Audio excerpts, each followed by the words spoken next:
جب نبی کریم صلی اللہ علیہ وسلم نے مکہ مکرمہ میں اللہ کی وحدانیت کی دعوت دی تو بلال رضی اللہ عنہ ان ابتدائی لوگوں میں شامل ہوئے جنہوں نے ایمان قبول کیا۔ ان کے دل میں اللہ کی محبت اور سچائی کی روشنی اتر گئی۔ جب ان کے آقا امیہ بن خلف کو پتہ چلا کہ بلال نے اسلام قبول کر لیا ہے تو اس نے ان پر ظلم و ستم کی انتہا کر دی۔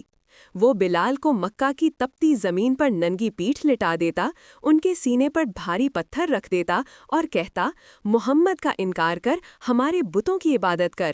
لیکن بلال رضی اللہ عنہ کی زبان سے ایک ہی لفظ نکلتا تھا، احد احد، ایک ہے ایک ہے۔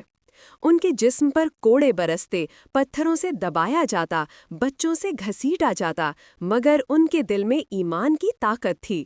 وہ کہتے، میں کسی کو نہیں مانتا سوائے اللہ کے جو ایک ہے، جس کا کوئی شریک نہیں۔